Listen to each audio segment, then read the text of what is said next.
কোথায় আবু বকর, কোথায় উমর, কোথায় উসমান হে আলী, তোমাদের বিরহে আজকে ইসলাম মদিনার বুকে যায় গো চলে। আল্লাহুম্মা সাল্লি আলা মাওলানা মুহাম্মাদ ওয়া আলা আলি সাইয়্যিদিনা। চিন্তা করে দেখো রে মন, রাত্রি গভীর নিশীতে মরণ কালে কে যাবে তোর সঙ্গী হয়ে কবরে। আল্লাহুম্মা সাইয়্যিদিনা মাওলানা ওয়া আলা আলি সাইয়্যিদিনা। বালাগাল উলা বিকামালিহি কাশাফাত দুজা বিজামালিহি হাসনাত জামিউ খসালিহি।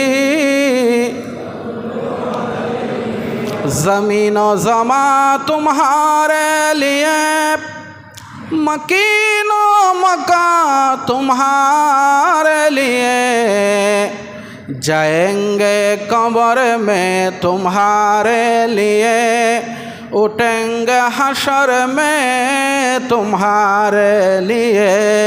बलगलोला कशफत दुजा बिजमालिहि हसनत जमीउ खसालिहि। जग में जब आए मोहम्मद, इस्लाम जिंदा हो गए, बतूने सब कलमा पढ़ा, काफिर मुसलमान हो गए। बलगलोला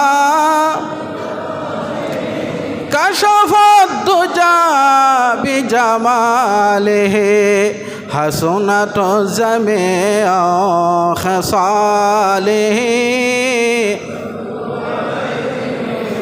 ला इलाहा ला इलाहा ला इलाहा ला इलाहा ला इलाहा ला इलाहा ला इलाहा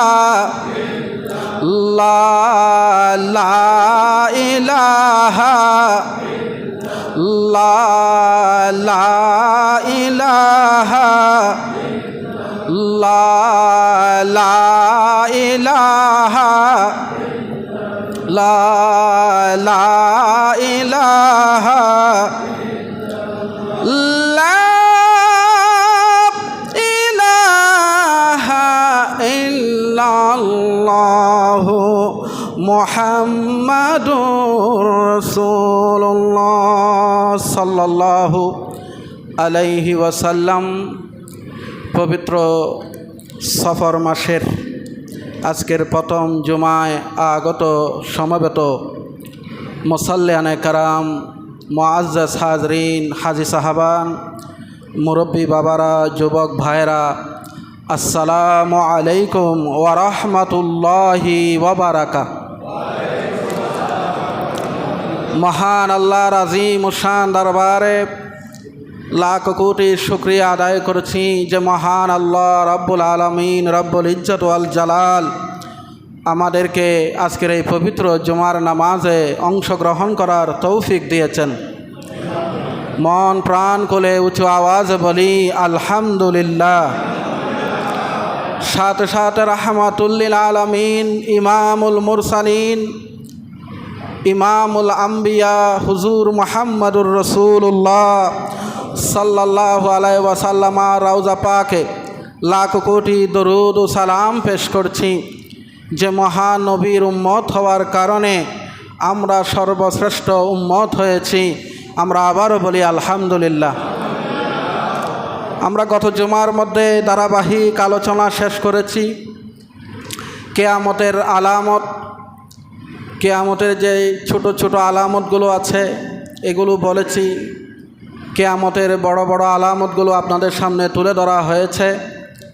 ইনশাআল্লাহ যারা আলহামদুলিল্লাহ এখানে নিয়মিত নামাজ পড়েন, ইতিমধ্যে আপনাদের কিয়ামত সংক্রান্ত একটা ধারণা হয়ে গেছে যে কিয়ামত কখন হবে।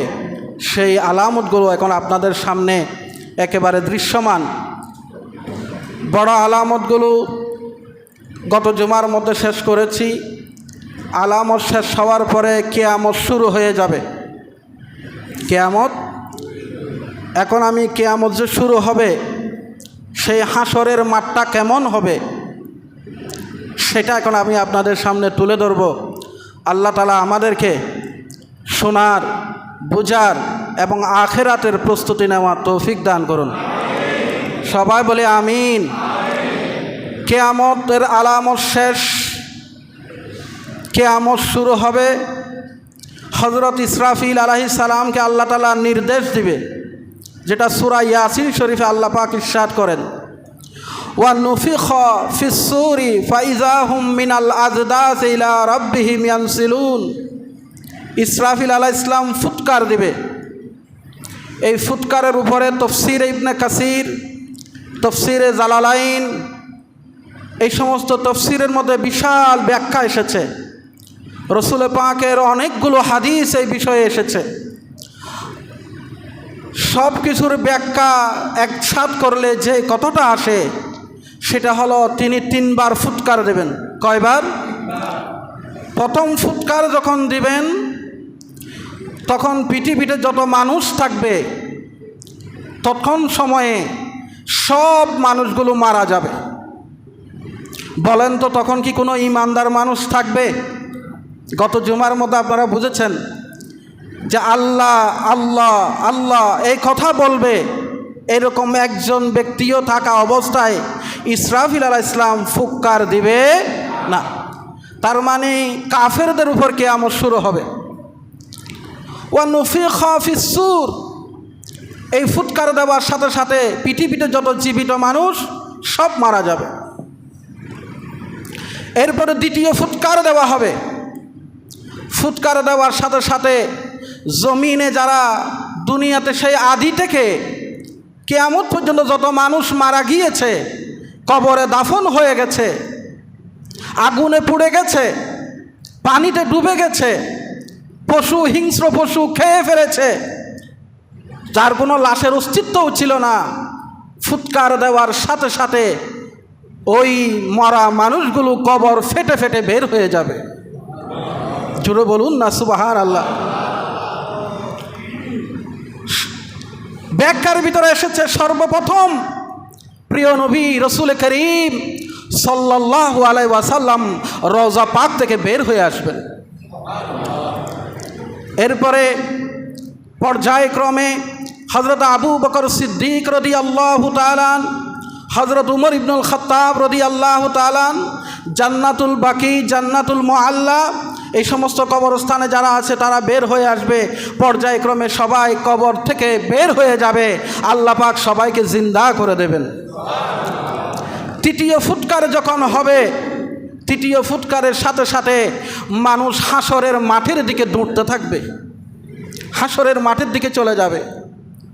হাসরের মাঠটা আরাফাতের ময়দান ঘিরে শাম, ফিলিস্তিন, ইয়ামেন, জর্দান, বর্তমান ফিলিস্তিন, সিরিয়া, টোটাল মিনি আল্লাহ এই হাসরের মাঠটা কায়েম করবেন। সুবহানাল্লাহ বলেন। কিভাবে যাবে? কিভাবে আমরা হাসরের মাঠে যাব? হাদিস শরীফের ভিতরে রসুল পাক সাল্লাল্লাহু আলাইহি ওয়াসাল্লাম ইরশাদ করেন, মানুষ তিনভাবে হাসরের মাঠের দিকে যাবে। কয়ভাবে? তিনভাবে। এটার ব্যাখ্যা এসেছে ইবনে কাসিরের ভিতরে এইভাবে যে মানুষ তিন ভাগে ভাগ হয়ে যাবে। প্রথম ভাগ হবে মুত্তাকি মানুষ, ঈমান মুকাম্মেল যারা আল্লাহ তাআলার নৈকট্য লাভ করেছে বান্দা, যেগুলো দুনিয়াতে দ্বীনের উপরে, ইসলামের উপরে, ঈমানের উপরে মজবুত ছিল, যাদের ঈমান এবং আমল উভয়টার উপরে যারা মজবুত ছিল, এই জাতীয় মানুষ, মুত্তাকি মানুষগুলোর জন্য আল্লাহ জান্নাত থেকে গাড়ি পাঠাইয়া দেবে তাদের জন্য। জান্নাতের এই গাড়িগুলো এক একজনের জন্য এক এক রকম হবে। যার যত আমল, সেই আমল অনুযায়ী তার গাড়িটাও তত দামি হবে। সুবহানাল্লাহ বলেন না? আল্লাহর হাবিব বলেন, ইসরাফিল আলাইহিস সালাম ফুৎকার দেওয়ার সাথে সাথে কবরগুলো ফেটে যাবে, মানুষগুলো কবর থেকে বের হয়ে যাবে। আল্লাহ পাক মুত্তাকি বান্দাদের জন্য, ঈমানদার মুমিনে কামেল বান্দাদের জন্য আল্লাহ জান্নাত থেকে জান্নাতি বাহন পাঠিয়ে দেবে। এরা জান্নাতি বাহনে করে হাসরের ময়দানে উপস্থিত হয়ে যাবে। কেউ উটে করে, কেউ ঘোড়ায় করে। জান্নাতি যে সমস্ত দ্রুতগামী বাহন আছে, এক একটা বাহন তাদের জন্য পাঠাইয়া দেওয়া হবে। তারা হবে স্পেশাল বান্দা, সেদিন ভিআইপি মর্যাদা লাভ করবে সেদিন। 2 নম্বরে সাধারণ মুমিন বান্দারা ঈমান এনেছে, কখনো নামাজ পড়েছে, কখনো নামাজ পড়ে নাই, গুনাহও করেছে, সওয়াবের কাজও করেছে, মোটামুটি ঈমানদার, অত বেশি আমলদার ছিল না, অত বেশি মুত্তাকি ছিল না। ওই বান্দাগুলো হেঁটে হেঁটে হামা গুড়ি দিয়ে দিয়ে তারা হাসরের মাঠে উপস্থিত হবে। 3 নম্বরে যারা বেঈমান, কাফির, নাস্তিক, মুরতাদ, বামরাম, যাদের ভিতরে ঈমান ছিল না, আল্লাহকে যারা বিশ্বাস করে নাই, ওই বান্দাগুলো কিভাবে হাসরের মাঠে যাবে?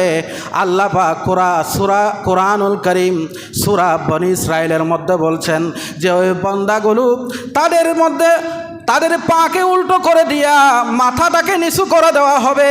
তারা উপুট হইয়া তারা হামা গুড়ে দিতে দিতে কষ্টদায়ক যন্ত্রণা সহ্য করতে করতে তারা হাসরের মাঠে উপস্থিত হবে।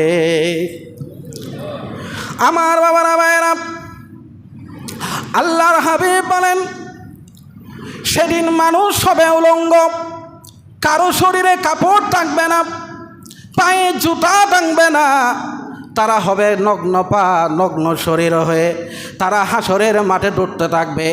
মা আয়েশা সিদ্দিকা রাদিয়াল্লাহু তাআলা আনহা বলেন, ইয়া রাসূলুল্লাহ, এটা কত বিশ্রী একটা দৃশ্য হবে, এটা কেমন দৃশ্য হবে, এটা তো কল্পনাও করা যায় না।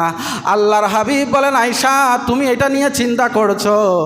মানুষ তার শরীরে গায়ে কাপড় আছে কিনা, সার শরীরে তার পায়ে জুতা আছে কিনা, সেটাও চিন্তাও করবে না। একমাত্র চিন্তা হবে আল্লাহর দরবারে হাজির হতে হবে, আমাকে তো আল্লাহর দরবারে হিসাব দিতে হবে। কেউ কারো দিকে তাকাবেও না, আর ওই মন মানসিকতাও কারো থাকবে না।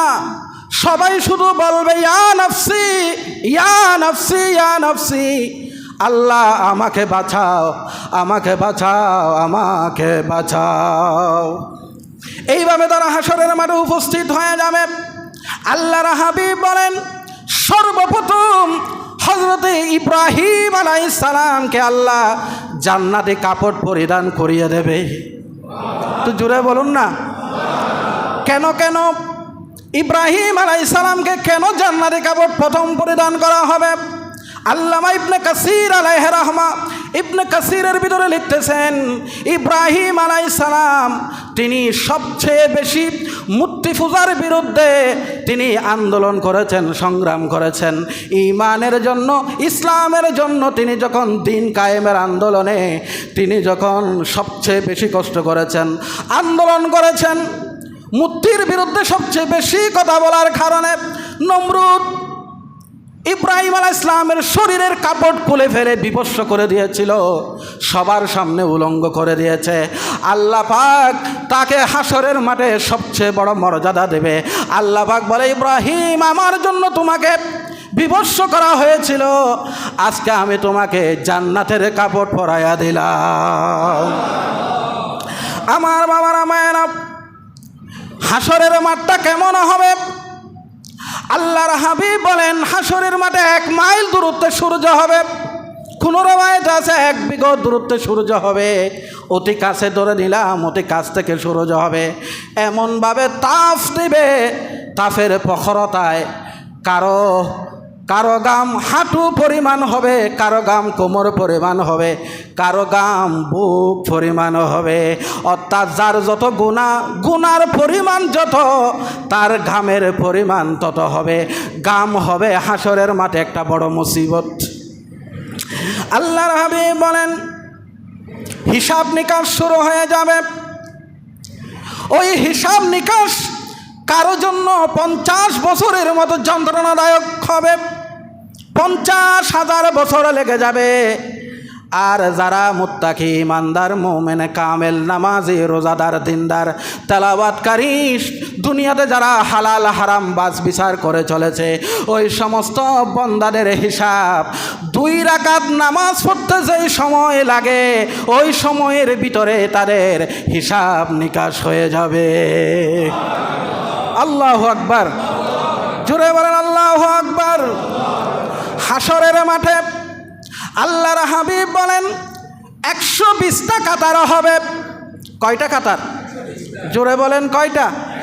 হাসরের মাঠে 120টি কাতার হবে।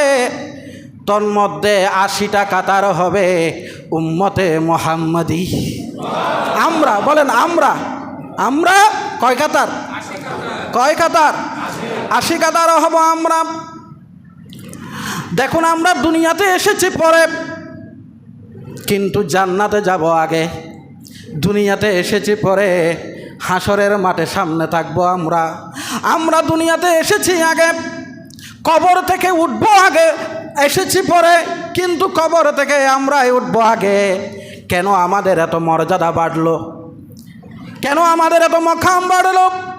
আল্লাহ রাব্বুল আলামিন কোরআনুল কারীমের ভিতরে সেটা বলছেন, কুনতুম খায়রা উম্মাতিন উখরিজাত লিন-নাসি তা'মুরুনা বিল মা'রুফি ওয়া তানহাউনা আনিল মুনকার। সুবহানাল্লাহ। কেন আমাদের এত মর্যাদা বাড়ল? আল্লাহর হাবিব বলেন, আল্লাহ পাক বলেন, তোমরা ইব্রাহিম আলাইহিস সালামের উম্মত নও, মূসা আলাইহিস সালামের উম্মত নও, ঈসা আলাইহিস সালামের উম্মত নও। তোমরা হলো ইমামুল মুরসালিন, ইমামুল আম্বিয়া, হুজুর মুহাম্মদুর রাসূলুল্লাহ সাল্লাল্লাহু আলাইহি ওয়াসাল্লামের উম্মত তোমাদেরকে বানিয়েছি। আর নবীর উম্মত হওয়ার কারণে তোমাদের মর্যাদা বেড়ে গেছে। নামাজের কারণে, অধিক ইবাদতের কারণে, রসুল পাকের উম্মত হওয়ার কারণে। জোরে বলুন না সুবহানাল্লাহ। আল্লাহুম্মা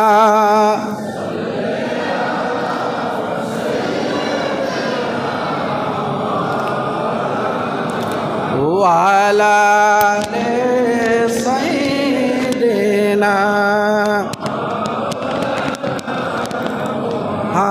মুহাম্মাদ। আল্লাহুম্মা সাল্লি আলা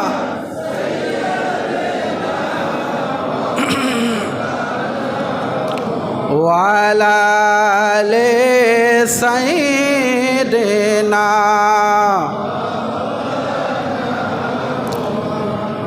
আমরা সবাই হাসরের মাঠে উপস্থিত হয়ে গেলাম।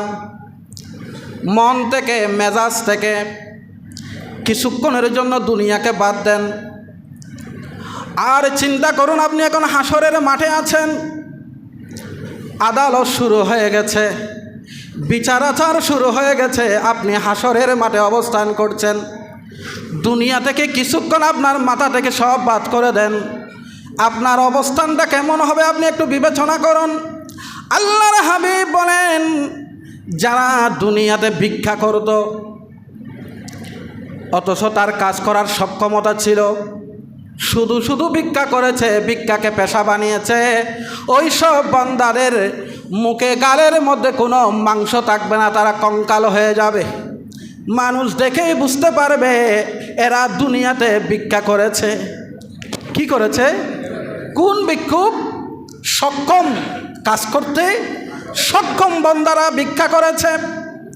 2 নম্বরে যারা কোরআন শরীফ মুখস্থ করেছিল, কোনো একটা সূরা, কোনো একটা আয়াত, অথবা হাফেজ কোরআন ছিল, কোরআন না পড়তে কোরআন পড়া ভুলে গিয়েছে, সূরা ভুলে গিয়েছে, তেলাওয়াত ভুলে গিয়েছে, কোরআন মুখস্থ করা ভুলে গিয়েছে। আল্লাহর হাবিব বলেন, তাদের ওই মুখের ভিতরে তাদের একটা দাঁতও থাকবে না, একটা দাঁতও থাকবে না। 3 নম্বরে যারা মুনাফিক, চেহারা ইমানদার কিন্তু ভিতরে নেফাকি, নবীজি বলেন তাদের জিহ্বার মধ্যে আগুন ধরিয়ে দেওয়া হবে। 4 নম্বর, যারা পেট ভরে খেয়েছে কিন্তু প্রতিবেশী উপোস ছিল, প্রতিবেশীর জন্য কোনো ধরনের তার মায়া ছিল না, মহব্বত ছিল না, আল্লাহ পাক তাদেরকে জাহান্নামে এমন একটা শাস্তি দিবেন, তাদের কানের মধ্যে সীসা ডালা করে দিবেন। এরপরে যারা ভূমি দখল করেছে, দোকান দখল করেছে, মানুষকে অন্যায়ভাবে হত্যা করেছে, মানুষকে কষ্ট দিয়েছে, বিশেষ করে জমিন দখল করে নিয়েছিল 2 হাত 5 হাত 1 ঘন্টা 2 ঘন্টা, মিথ্যা দলিল বানায়া, আসা না নাই?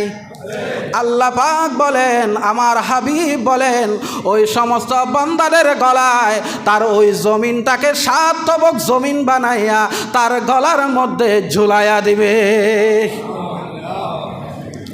আল্লাহর হাবিব বলেন, যারা মুয়াজ্জিন হবে, মসজিদের মধ্যে যারা আযান দিয়েছে, হাইয়া আলাস সালাহ, হাইয়া আলাস সালাহ, ও আল্লাহর বান্দারা তোমরা যারা যেখানে আছো না কেন মসজিদে চলে আসো। আল্লাহু আকবার, আল্লাহু আকবার, আল্লাহ মহান, আল্লাহ মহান, আল্লাহ ছাড়া কোনো ইলাহ নাই, তোমরা মসজিদে চলে আসো। যারা দৈনিক 5 বার এভাবে আযান দিয়েছে, মানুষকে মসজিদের দিকে ডেকেছে, ওই মুয়াজ্জিনের মর্যাদা এমন হবে তাদের গলাটা সবচেয়ে উঁচা হয়ে যাবে। হাসরের মানুষ দেখেই বুঝতে পারবে এরা সাধারণ মানুষ না, এরা তো আল্লাহর ঘরের মুয়াজ্জিন। আল্লাহু আকবার। আমার বাবারা মায়েরা, আর যারা দুনিয়াতে শহীদ হয়েছে, আল্লাহর দ্বীনের জন্য যারা তাজা রক্ত ঢেলে দিয়েছে, জানটাকে উৎসর্গ করে দিয়েছে, অন্যায়ের পক্ষে অন্যায়ের বিপক্ষে কথা বলার কারণে যারা শহীদ হয়েছে, ওই সব বান্দাদের শরীর থেকে রক্ত ঝরবে, তবে রক্ত থেকে কোনো দুর্গন্ধ বের হবে না, ওই রক্তের কুশবে হাসর বাটি মাতোয়ারা হয়ে যাবে। আল্লাহু আকবার। আমার বাবারা মায়েরা, যারা হাফেজ কোরআন ছিল, হাফেজ কোরআনের মা বাবা, আল্লাহ পাক তাদেরকে ভিআইপি মর্যাদা দেবে। হাফেজের কোরআনের মা বাবাদেরকে আল্লাহ নূরের তাজ পরিধান করায়া দেবে। হাসরের মানুষ মনে করবে, চিনে ফেলবে, উনি হাফেজে কোরআনের বাবা। আল্লাহ পাক বলেন, আল্লাহর হাবিব আরো বলেন, যারা হালাল এবং হারাম বাছ বিচার করবে দুনিয়াতে, এটা হালাল এটা হারাম। এখন তো হালাল হারামের কোনো বাছ বিচার, যা পাও তাই নাও, এটা কি হালাল না হারাম আমরা কি চিন্তা করছি? মুঠেও চিন্তা করছি না। নবীজি বলেন, যারা হালাল এবং হারাম বাছ বিচার করে দুনিয়াতে চলেছে, আল্লাহ পাক তাদেরকে মিম্বর, নূরের মিম্বরের আসনে বসিয়ে দেবে।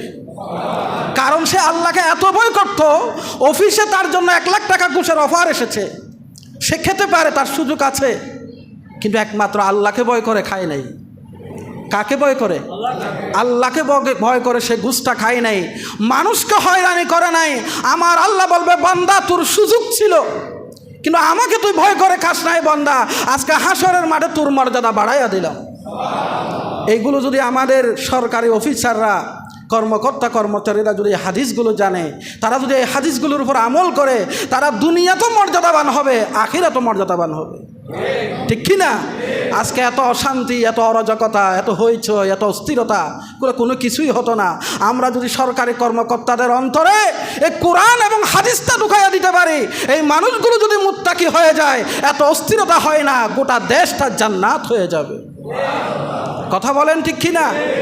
প্রিয় হাজরিন, এইভাবে করে করে আল্লাহ পাক এক একজনের এক এক অবস্থা যখন হবে, আল্লাহ পাক বান্দাদেরকে ডেকে ডেকে জিজ্ঞেস করবে। আল্লাহ পাক সূরা তাকাসুরের মধ্যে বলছেন এটা, সুম্মা লাতুস আলুন্না ইয়াউমাইজিন আনিন নাঈম। আল্লাহ পাক এবার নিয়ামত সম্পর্কে জিজ্ঞেস করবে। বান্দা 5টা নিয়ামত দিয়ে তাকে জিজ্ঞেস করবে। কয়টা বলেন?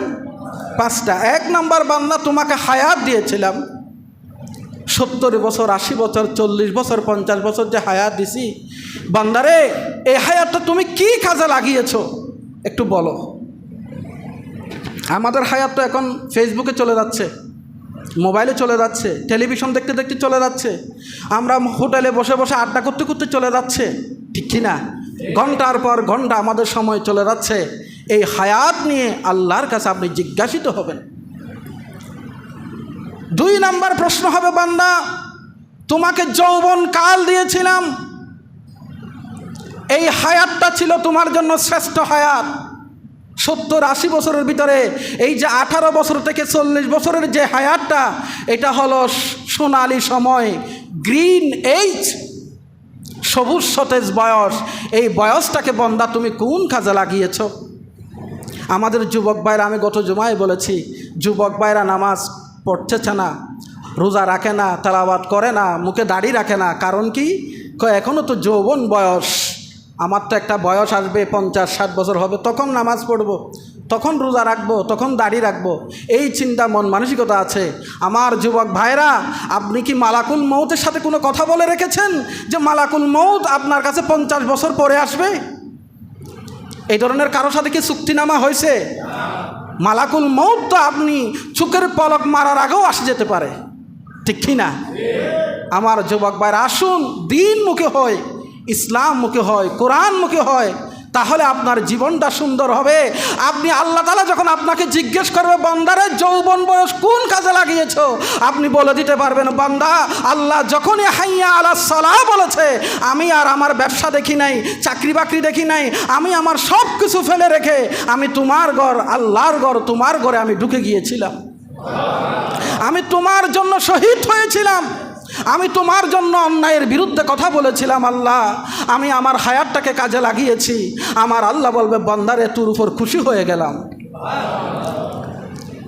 কিন্তু যেই বান্দারা, যে যুবক ভাইরা আজকে ফেসবুক, ইউটিউব, এই সমস্ত হোয়াটসঅ্যাপ সহ অন্যান্য টেলিভিশন, বিভিন্ন আড্ডা সাড্ডায়, গুজবে গল্পে যারা সময়টাকে নষ্ট করে ফেলছে, তারা কি জবাবটা আল্লাহর কাছে দেবে? জবাব দিতে হবে কি না? জোরে বলেন, হবে কি না? আল্লাহ পাক 3 নাম্বারে জিজ্ঞেস করবে, বান্দা তুমি ইনকাম করেছো, ইনকাম কোন পথে করেছো হিসাব দাও।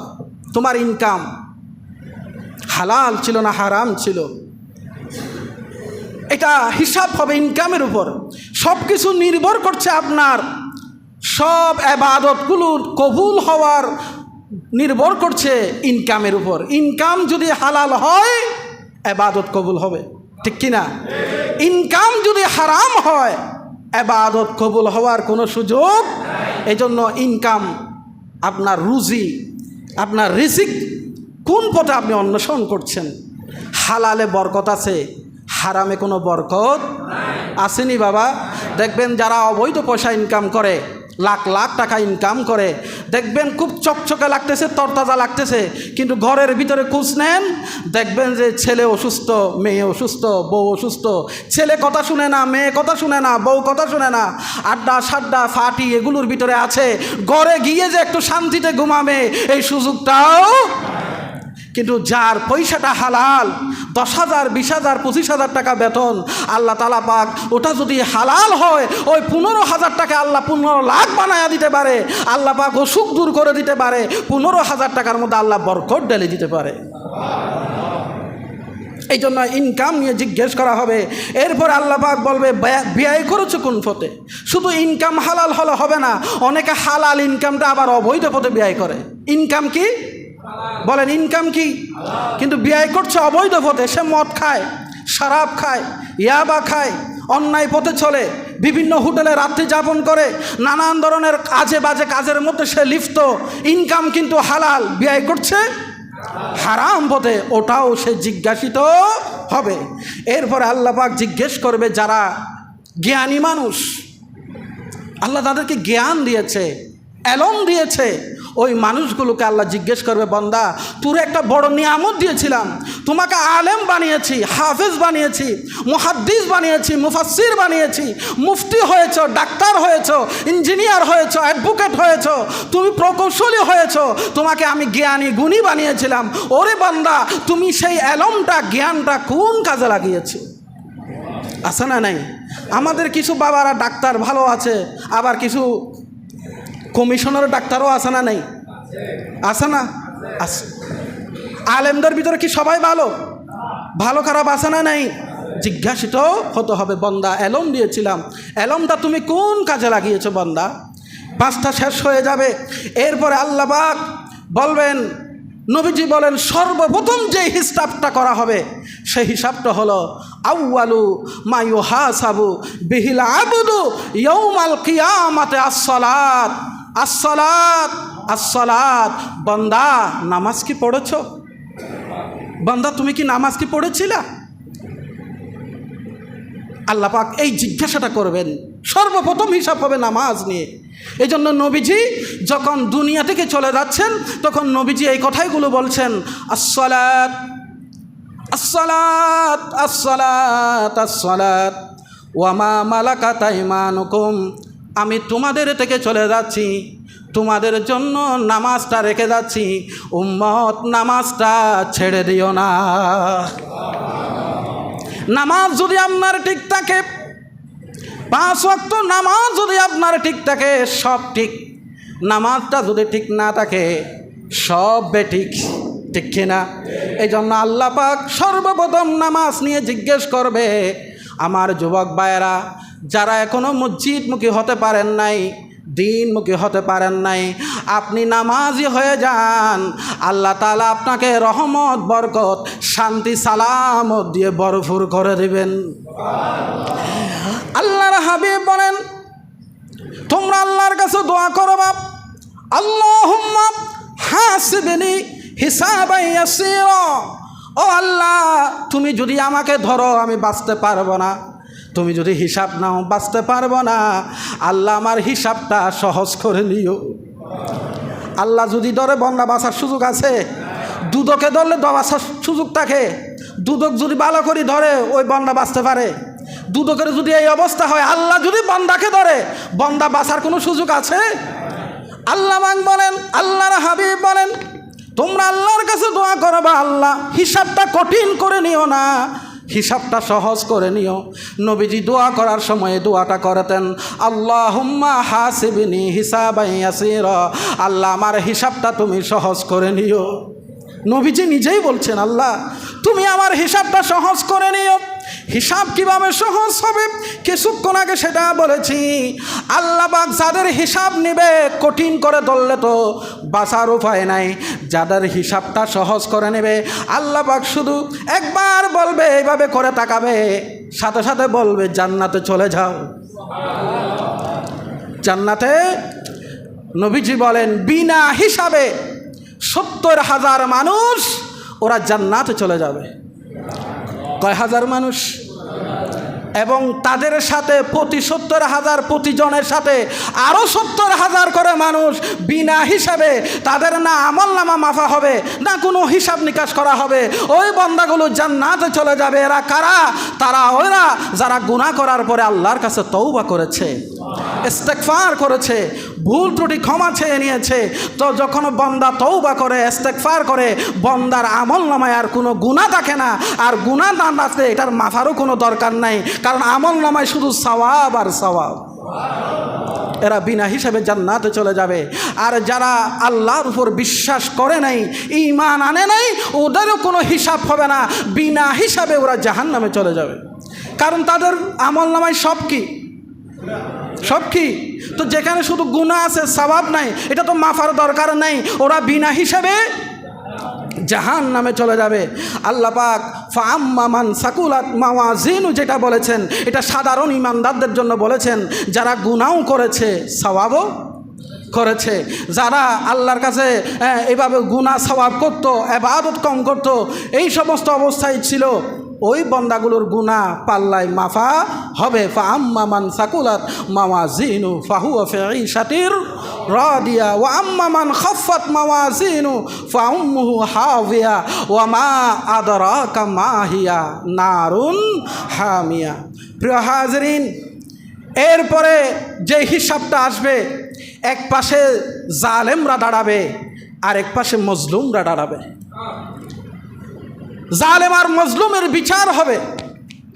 নবীজি বলেন জালেমদের বিচার দুইবার হবে। বলেন কয়বার? একবার দুনিয়াতে হবে আর একবার আখিরাতে হবে। এক পাশে সাদ্দাত দাঁড়াবে, নমরুদ দাঁড়াবে, ফেরাউনরা দাঁড়াবে, তাদের অনুসারীরা দাঁড়াবে, আবু লাহাব আবু জাহেলদের অনুসারীরা দাঁড়াবে। আর দুনিয়াতে যারা মানুষের উপর অত্যাচার করেছে, জুলুম করেছে, তারা এক পাশে দাঁড়াবে আর এক পাশে মজলুম বান্দারা দাঁড়াবে। নবীজি বলেন, তোমরা কি সর্বহারা চিনো? কে সর্বহারা? সাহাবায়ে কেরাম বলে, যারা টাকা নাই, পয়সা নাই, গাড়ি নাই, বাড়ি নাই, অভাবী মানুষ, কিছুই নাই, জমি জমা কিছুই নেই, তারাই তো সর্বহারা। নবীজি বলেন, না, তারা তো সর্বহারা না। এরকম হলে তো আমার বেলাল হবে সর্বহারা। আমার বেলালের তো কিছুই, আরে আমার বেলাল তো হবে দুনিয়ার আসমানে জান্নাতের মধ্যে মর্যাদাবান। সর্বহারা তাদেরকে বলবে না। হাসরের মাঠে সর্বহারা হবে তারা যারা অনেক ইবাদত নিয়ে উঠেছে। নামাজের কমতি ছিল না, হজের কমতি ছিল না, উমরার কমতি ছিল না, যাদের অনেক অনেক ইবাদত নিয়ে হাসরের মাঠে উঠবে। কিন্তু মজলুম ব্যক্তি দাঁড়ায় যাবে আর বলবে, আল্লাহ, আজকে আমি তোমার কাছে বিচার চাই। এই মানুষটি আমার দোকানটা দখল করে ফেলেছিল, আমার জমিটা দখল করে ফেলেছিল, আমাকে মিথ্যা মামলা দিয়ে হয়রানি করেছে, আমাকে মিথ্যা মামলা দিয়ে আমার উপর অত্যাচার নির্যাতন করেছে। ঘরে থাকতে পারি নাই, বাড়িতে থাকতে পারি নাই। মাওলা, আমার কোনো অপরাধ ছিল না, শুধু শুধু আমার উপর জুলুম করেছে। আল্লাহ, আমি আজকে তোমার কাছে বিচার চাই। আল্লাহ পাক বলে, এখন তো জমিও তোমার কোনো কাজে লাগবে না, দোকানও তোমার কোনো কাজে লাগবে না। আমার বান্দারে ডাকো আর ফেরেশতারা আসো, এই জালেমের কাছে কত সওয়াব আছে দেখো, সওয়াবটা বের করা হবে, এটাকে আকৃতি দেওয়া হবে। আল্লাহ পাক বলে, দোকানের পরিবর্তে সওয়াব দিয়া দাও। ভাই, আওয়াজটা হয় নাই? এখন কি দোকান দরকার না সওয়াবের দরকার? দোকানের পরিবর্তে সওয়াব দিয়ে দাও, জমির পরিবর্তে সওয়াব দিয়ে দাও। তাকে যে অন্যায় করেছে, অন্যায়ের পরিবর্তে তার হক নষ্ট করেছে, হকের পরিবর্তে সওয়াবটা দিয়ে দাও। দিতে দিতে দিতে দিতে তার ইবাদতের যা আছে সব তার কাছে ট্রান্সফার হয়ে যাবে। আরেকজন বান্দা বলবে, আল্লাহ, আমিও তো তার কাছে পাই, আমারটাও বুঝাইয়া দেন। দেখে যে তার গুনার মতো তার সওয়াবের গাঁটটি শেষ, সওয়াবের থলে শেষ হয়ে গেছে, এখন কি করা হবে?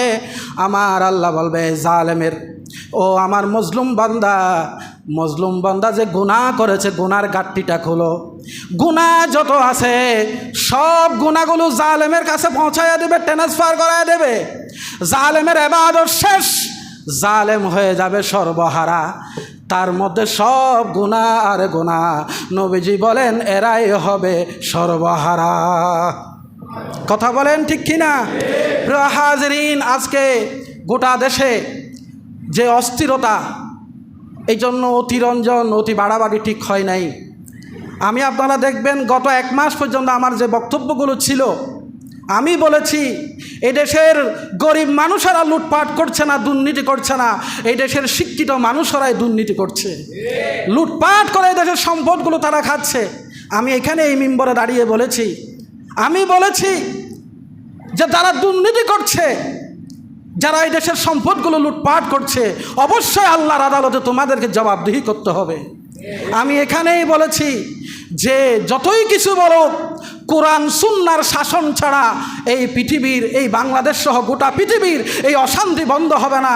সেই হযরত উমরের শাসন, সিদ্দিক আকবরের শাসন, সেই খেলাফতের শাসন যতদিন ফিরে আসবে না, ততদিন মানুষ মুক্তি লাভ করবে। আমি এই ডাইলসেই বলেছি, প্রিয় উপস্থিতি, যে সব কিছু বিক্রি হয়ে গেছে টাকার কাছে। কি আদালত, কি থানা, কি সব কিছু আদালত টাকার কাছে বিক্রি হয়ে গেছে। টাকা আছে যার, বিচার আছে। আপনাদের কি সে কথাগুলো স্মরণ আছে? আমরা অনেক কিছু বলতে চাইলেও বলতে পারি না, কিন্তু কলা কৌশলে বলি, চেষ্টা করি। আমি এই কারণে 2020 সালে পাহাড়তলী থানায় আমিও জেলখানায় আবদ্ধ হয়েছিলাম। মুক্তির বিরুদ্ধে আমি কথা বলেছি বাকলিয়াতে। এই পাহাড়তলী থানায় আমি জেলখানায় ছিলাম 2020 সাল 11ই সেপ্টেম্বর। এখানে আমি থানায় আবদ্ধ হয়েছিলাম এই কথাগুলো বলার কারণে। তো আলহামদুলিল্লাহ, আমি আজকের যেই হাসরের মাঠটা আপনাদের সামনে উপস্থাপন করেছি, আমরা এই স্টেজে থাকার কারণে আমাদের সামনে নানান মতের, নানান দলের, নানান আঙ্গিকের মানুষটাকে অনেক কথা খোলাসা করে বলতে চাইলেও আমরা বলতে পারি না। তারপরেও স্টেজের একজন খতিব হিসাবে যে কথাগুলো আমাদেরকে বলতে হয় আমরা সেটা বলি, চেষ্টা করেছি। আমার সামনে অনেক ভাইরা মনে ব্যথা পেতে পারেন যে হুজুর বুধই ওই রকম না রে ভাই, আমরা ওই রকম না, আমরা চেষ্টা করেছি। আমাকে এখানে নিয়োগ দেওয়ার সময় আমার হাবিব ভাই, উনি আমাদের সচিব, আমাদের আহ্বায়ক ছিল, আমাদের সমস্ত উপদেষ্টারা ছিল, সমস্ত কমিটির নেতৃবৃন্দ ছিল। 64 জন এখানে প্রতিদ্বন্দ্বিতা করেছে। আমি নিয়োগ প্রাপ্ত হয়েই এখানে এসেছি, কারো অনুকপায়, কারো ধরনের ফোনে আদালতে আসি নেই। আমি চেষ্টা করেছি আপনাদেরকে নিয়ে একটা বাগান সাজাইতে। কোনো ভাই যদি কোনো কারণে তারপরও মনে ব্যথা পেয়ে থাকেন, আমি আন্তরিকভাবে ক্ষমা প্রার্থনা করছি। আর যারা জুলুম করেছে তাদের বিচার দুনিয়াতে যেভাবে হয়েছে আখিরাতেও হবে। আল্লাহ পাক আজকের এই পরিবেশকে কবুল করুন। আমাদের বাংলাদেশের যে অস্থিরতা চলছে, এই অস্থিরতা আল্লাহ বন্ধ করে দিন। যারা শহীদ হয়েছে, আমার যে সমস্ত ছাত্র ভাইরা, আমি গত জুমায় শেষ কথা এটাই ছিল, আমার মেধাবী ভাইরা কোটা আন্দোলনে যারা শহীদ হয়েছে, আল্লাহ তাদেরকে শাহাদাতের মাকাম দান করুন। এখন যারা নতুনভাবে এসেছে, তারা যেন যে অস্থিরতা শুরু হয়ে গেছে, এই অস্থিরতা বন্ধ করে, নাশকতা বন্ধ করে, ওরা যেন শান্তি শৃঙ্খলা ফিরিয়ে আনতে পারে। আল্লাহ সবাইকে তৌফিক দান করুন। ওয়া আখিরু দাওয়ানা আনিল হামদুলিল্লাহি রাব্বিল আলামিন। আসসালামু আলাইকুম ওয়া রাহমাতুল্লাহি ওয়া বারাকাতুহু। যারা সুন্নাত পড়েন নাই, সুন্নাত পড়েন। জি, আমাদের এখন কথা বলবেন পাহাড়তলী সিডিএ মার্কেট বণিক কল্যাণ সমিতির সম্মানীয় সচিব, বিশিষ্ট সমাজসেবক, রাজনীতিবিদ জনাব মোহাম্মদ হাবিবুর রহমান চৌধুরী।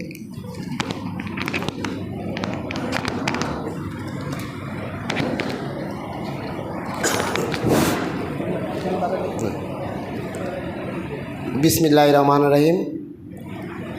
সিডিএ পাহাড়তলী মার্কেট বাইতুল জান্নাত জামে মসজিদের সম্মানিত মুসল্লিবৃন্দ, আসসালামু আলাইকুম ওয়া রাহমাতুল্লাহি ওয়া বারাকাতুহু।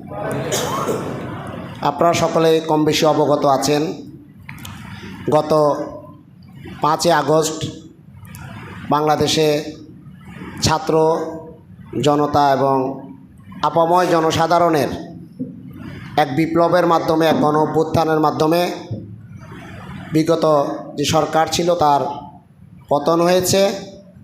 তার মাধ্যমে বাংলাদেশে আজকে গতকালকে অন্তর্বর্তীকালীন একটি সরকার গঠন হয়েছে।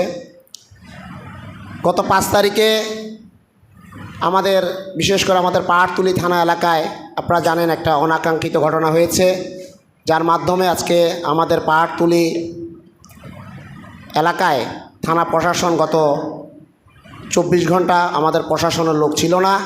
আমাদের সিডিএ মার্কেটের ব্যবসায়ী, বিএনপি এবং জামাত ইসলামী সহ অন্যান্য রাজনৈতিক দলের নেতাকর্মীরা, বিশেষ করে ছাত্র সমাজের ভাইরা সহযোগিতা করে থানা পরিষ্কার পরিচ্ছন্ন করছেন এবং আপনার আইনশৃঙ্খলা নিয়ন্ত্রণে সহযোগিতা করছেন। ইতিমধ্যে আমাদের আনসার বাহিনীর সদস্যরা থানায় উপস্থিত হয়েছেন।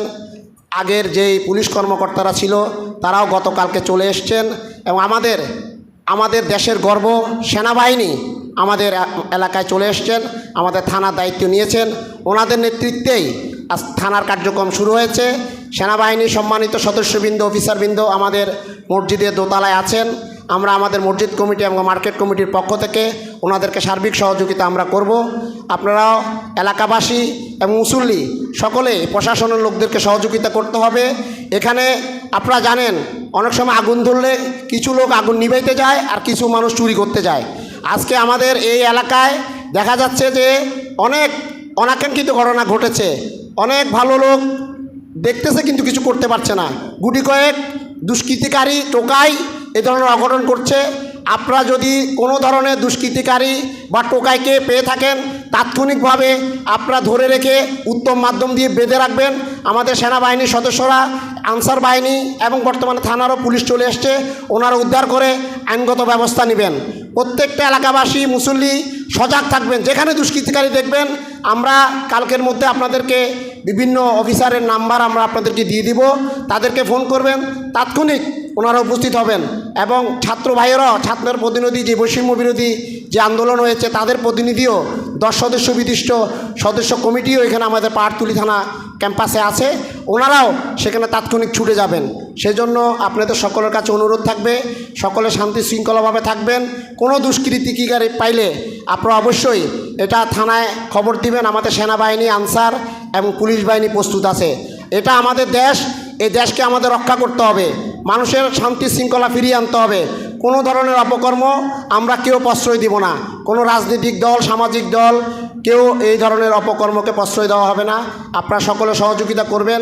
আর আমাদের পুলিশ কমিশনার মহোদয় এবং সেনাবাহিনীর পক্ষ থেকে একটি কথা বলা হয়েছে, থানা থেকে যে ধরনের অনেক মালামাল লুটপাট হয়েছে, ইতিমধ্যে অনেক জিনিস মানুষ ফেরত দিয়েছে। আগামী 24 ঘন্টার মধ্যে যারা ফেরত দিবেন তাদের বিরুদ্ধে আইনগত কোনো ব্যবস্থা নেওয়া হবে না। কিন্তু সেনাবাহিনী, পুলিশ এবং আনসার সদস্য যদি কোনো মালামাল উদ্ধার করে তাদের বিরুদ্ধে মামলা এবং আইনগত ব্যবস্থা নেওয়া হবে। তখন কেউ কোনো সুপারিশ করার কোনো সুযোগ থাকবে না। তাই দয়া করে অনুরোধ করব, যাদের পরিচিত লোক কেউ যদি কোনো জিনিস নিয়ে থাকেন দয়া করে পাহাড়তলী থানায় ফেরত দেওয়ার জন্য বিনীতভাবে আমরা অনুরোধ করছি। সকলকে ধন্যবাদ। এবং আমাদের এই আন্দোলনে যে সকল ছাত্র ভাইরা, যুবক ভাইরা, সাধারণ জনগণ শহীদ হয়েছে, আত্মাহুতি দিয়েছে, যাদের রক্তের বিনিময়ে আজকে পুনরায় বাংলাদেশটা স্বাধীন হয়েছে, জালিম মুক্ত হয়েছে, তাদের জন্য আজকে দোয়া হবে। আপনারা সকলে এই দোয়া অংশগ্রহণ করবেন এবং দোয়া করবেন আগামী দিনে যাতে বাংলাদেশটা সুশৃঙ্খলভাবে থাকে। হাজার হাজার কোটি টাকা লুটপাট করে দেশকে ধ্বংস করে দিয়েছে। এই জন্য আপনাদেরকে অবশ্যই দোয়া করতে হবে এবং দেশবাসীকে সুন্দরভাবে যাতে আমরা থাকতে পারি। একটা মানুষের বসবাস করতে কয় টাকা লাগে? হাজার হাজার কোটি টাকা। আমেরিকা, লন্ডন, ফ্রান্সে বাড়ি, কবরস্থান হবে মাহমুদ খান মসজিদে, কবরস্থান হবে আকবর সাহেব। লন্ডনে আমাদের বাড়ির কী দরকার? আফ্রিকায় কেন বাড়ি? কানাডায় কেন বাড়ি? এই জিনিসগুলো থেকে দেশবাসী যাতে মুক্ত হয় এই জন্য আমাদের সকলকে দোয়া করবেন, আমরা যাতে সকলে ভাই ভাই হিসাবে এদেশে মিলিয়ে থাকতে পারি। আর একটা কথা, রাজনৈতিক কোনো দ্বন্দ্ব আমাদের করা যাবে না। আওয়ামী লীগ করছে তো করছে, খারাপ লোকরা এমনিই পালিয়ে গেছে, ভালো লোকরা অবশ্যই থাকবে। ভালো লোকদেরকে কেউ কখনো কিছু করবে না, কারণ ভালো লোকের সম্মান সবসময় থাকে। আশা করি আপনারা সকলে ঐক্যবদ্ধভাবে শান্তিপূর্ণভাবে থাকবেন। আপনাদের সময় নষ্ট করার জন্য আমি দুঃখিত। সকলকে আসসালামু আলাইকুম।